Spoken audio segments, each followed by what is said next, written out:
Wesh la Famax, on se retrouve pour le débrief du match entre le PSG et Quevilly Rouen. Alors tout d'abord, merci à tous ceux qui ont suivi le match avec nous, parce que je rappelle que je commande tous les matchs du PSG, pas que, mais voilà, le PSG en grande priorité à 100% parce que c'est mon club de cœur. Donc merci à tous ceux qui ont suivi le live avec nous, c'était un plaisir de vous retrouver encore une fois. Il y a un concours sur Instagram les gars qui est mis en place, je vous l'indique également, mon Insta sera en description, ainsi que mon TikTok pour ceux qui veulent voir, il a été créé récemment. Mais pour le Instagram, il y a le concours pour gagner ce maillot du PSG les gars, sur mon Instagram, c'est la photo avec Fennec, mon chat. Vous devez liker, identifier 3 personnes et vous abonner à mon compte Instagram pour participer. On fait le tirage au sort pour PSG Quevilly, PSG Kawasaki Frontale le 20 juillet, tirage au sort en live pendant le match. Voilà pour ça déjà. Alors voilà, c'est le premier match, le retour du Paris Saint-Germain, la première de Christophe Galtier, la première de Vitinha. On avait hâte de revoir le Paris Saint-Germain et vraiment, ça fait du bien de les retrouver. Ça fait du bien de les retrouver vraiment, de revoir le PSG. Alors il y a des choses à dire, des bonnes choses comme des choses négatives. Mais on va commencer un petit peu point par point avec Donnarumma. Bon, déjà je n'ai pas envie que ce soit le gardien numéro 1 Donnarumma. Mais voilà, il n'a pas eu beaucoup de travail à faire. Donc Donnarumma on ne peut pas vraiment en parler. Ramos qui a été titulaire, ça fait du bien. J'espère qu'il ne va pas se blesser. Parce qu'on l'a vu, Ramos est vraiment un top défenseur encore même à son âge.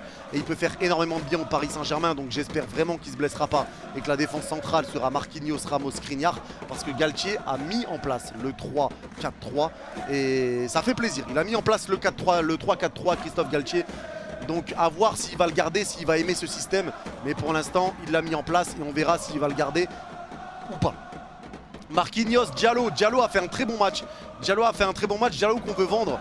Et Diallo, je suis pas d'accord non plus pour le vendre les amis, pour une raison très simple. C'est que Diallo pour moi est très bon en turnover. Après si lui décide de partir parce qu'il veut être titulaire, c'est son choix. Mais Diallo pour moi rentre clairement dans un turnover. Il a clairement sa place, on l'a vu encore aujourd'hui. Il a fait un très bon match avec Marquinhos et Ramos. La défense a été impeccable. On s'est fait prendre dans le dos 2 fois je crois sur cette équipe de première mi-temps. Parce qu'il y a eu 2 équipes pour chaque mi-temps. Mais voilà, en tout cas la défense a été très bonne. Bernat a fait du grand Bernat comme d'habitude. Mais Djina Ebimbe a été très bon sur son côté. D'ailleurs c'est lui qui amène le premier penalty. Le penalty du match avec son travail sur le côté droit, l'accélération, le petit pont et la passe en retrait pour Messi qui se fait faucher dans la surface. Djina Ebimbe a fait plutôt un bon match sur le côté droit, en sachant qu'en plus il joue plus milieu de terrain actuellement. Paredes pour moi était très bon, rien à dire sur Leandro Paredes. Vitinha pareil, on a vu toute la qualité de Vitinha, sa qualité à ressortir proprement la balle, sa qualité à garder le ballon même sous pressing, de pas être paniqué, une bonne qualité de passe. Un petit peu trop de passes en retrait, pour moi ça a été le petit bémol que je peux mettre sur l'équipe, c'est qu'il y a eu beaucoup de passes en retrait et pas assez de solutions offensives on va dire.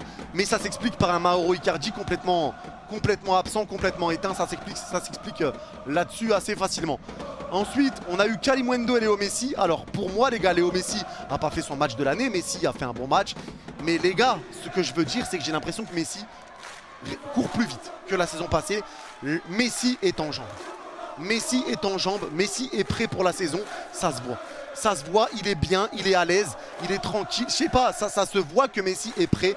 La condition physique de Messi est là. Messi est prêt physiquement. Icardi a été transparent et Kalimundo, ça se voit qu'il a voulu bien faire mais ça a été un petit peu compliqué. Donc les gars, je vous demande d'être patient parce que Galtier va devoir mettre en place son nouveau système. Paris n'a pas l'habitude de jouer en 3-4-3. Galtier va devoir trouver son équipe type. Galtier va devoir remettre un fond de jeu dans cette équipe qui n'en avait pas depuis 2 ans.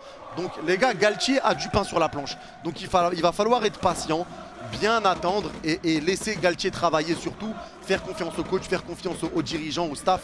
Parce que là les choses vont changer. Donc là il faut vraiment être patient, le laisser travailler comme il faut. Et on verra ce que ça va donner. En tout cas, bonne première pour moi de Christophe Galtier, il nous montre de bonnes choses. Et bonne première de Vitinha qui a fait vraiment pour moi un très bon match. Mais comme toute l'équipe de première mi-temps, même si voilà ça manquait un petit peu d'occasion, on va dire, on a vu que les joueurs étaient en jambes et déjà prêts à commencer la saison. Donc ça fait plaisir à voir. Ça fait plaisir. Et mention honorable pour Paredes qui a fait vraiment un super match à mes yeux. Paredes, il était partout. Donc bravo à lui. Au niveau de la deuxième mi-temps, toute l'équipe a changé les gars, toute l'équipe a changé. Il y a eu l'entrée de Navas qui a failli faire une passe décisive à l'équipe adverse. Mais Navas voilà, ça non plus pas énormément de travail à faire. Zahir Emery qui a prolongé, qui a signé son premier contrat pro jusqu'en 2025 avec le PSG aujourd'hui. Son premier match montre de bonnes choses. Voilà, c'est pas non plus, ça n'a pas été non plus l'extase de fou devant lui, mais voilà, montre de belles choses quand même. Yann Sané, énorme raté sur la passe de Kurzawa. Yann Sané, énorme raté. J'arrive pas à me positionner sur ce joueur-là. Wijnaldum très nul, même face à Quevilly Rouen. Navas, on en a parlé. Nadji a fait un très bon taf. Après, il n'y a pas eu beaucoup de travail à faire point de vue défensif, mais Nadji a été très bon au poste de défenseur central gauche. Kurzawa, il a été bon. Alors, on veut qu'il dégage, on est d'accord là-dessus, mais Kurzawa a été bon côté gauche. Il a fait une bonne deuxième mi-temps. Bon, en même temps, il n'a pas joué la première, mais il a fait une bonne deuxième mi-temps. Pour moi, à mes yeux, il a vraiment été pas mal, mais il faut qu'il dégage quand même. Herrera a été placé au poste de défenseur central droit sur cette deuxième mi-temps. Il a été plutôt bon aussi. Voilà, on n'a pas subi d'occasion énorme. Herrera a fait le taf avec Nadji au poste de défenseur central. Gana Gueye, du grand Gana Gueye, le ratisseur. Voilà, des bonnes passes. Voilà, du Gana Gueye, pas besoin de le présenter. Il a fait du Gana. Gassama, par contre, je pense qu'il a épaté tout le monde. Gassama a épaté tout le monde de par sa qualité technique, de par sa vitesse, de par sa qualité de passe, de par sa qualité de frappe et de par son physique. Vraiment Gassama très complet. Après ça reste un amical, ça reste voilà une première impression. Gassama, je pense que je suis pas le seul à avoir été impressionné. Mais voilà, on verra bien par la suite. Mais Gassama vraiment masterclass avec un beau petit bijou comme but sur le deuxième but. Il fait le travail tout seul, le passement de jambe crochet, petit lobe, magnifique but de Gassama. Bitumazala, encore une fois bon, sans en rajouter, Bitumazala fait le taf sur le côté droit. Bitumazala c'est aussi un très bon jeune joueur parisien. Et Baldé, on voit qu'il a des qualités, mais on l'a malheureusement pas trop vu, mais il a quand même des qualités. Dans l'ensemble les gars, voilà, Galtier a tenté des choses, c'était pas non plus l'équipe type. Il y avait des joueurs qui manquaient, il a tenté des choses, mais ça a fait du bien, ça fait vraiment du bien de retrouver ce Paris Saint-Germain là, de retrouver le Paris Saint-Germain et de voir qu'est-ce qui est mis en place, les tentatives comme là, le nouveau système, le nouveau coach, on voit ce qu'il fait, Vitinha, voilà, et l'arrivée maintenant d'Ekitike qui va signer au Paris, qui a signé je crois déjà, ou peut-être ça va se faire là, il a la visite médicale, mais voilà, Ekitike qui va arriver. Ekitike les gars, je ne peux pas parler de lui parce que vous le savez, la Ligue 1 mis à part le PSG, j'ai du mal, je commente tout sauf les matchs de Ligue 1. Mais Ekitike, je ne peux pas juger parce que je ne le connais pas, mais si on parle d'amour du maillot, beaucoup se plaignent que le PSG n'a pas de joueurs qui ont l'amour du maillot. Lui, il l'a. Voilà. Il a de grandes qualités en plus. Je ne pense pas que le PSG serait penché sur lui sinon. On le prend à 28 millions plus 6 de bonus. On arrive à l'enlever de Newcastle qui proposait 40 millions quand même. Et lui aurait pu partir à Newcastle s'enrichir hein, clairement, se graisser les poches, mais il l'a pas fait. Il l'a pas fait, il a voulu réaliser son rêve et de jouer au Paris Saint-Germain. Donc vraiment Ekitike, bienvenue à toi, on espère une bonne saison. Renato Sanchez devrait être bouclé la semaine prochaine, pareil pour l'arrivée de Skriniar. On verra si Kipembe reste ou pas, il y a encore beaucoup de mouvements du côté du PSG. On en reparlera bien sûr en live, dans tous les cas au plus tard sur le match face au Kawasaki Frontale le 20 juillet. En tout cas voilà, ça a fait du bien de retrouver le PSG. On ne peut pas tirer de grandes conclusions face à Quevilly, mais grand bravo à Quevilly, vraiment grand bravo, parce qu'ils ont été très combatifs et très solidaires défensivement. Ça a été très dur de trouver des solutions. En tout cas voilà, merci à tous d'avoir suivi ce débrief. N'oubliez pas de liker et de vous abonner.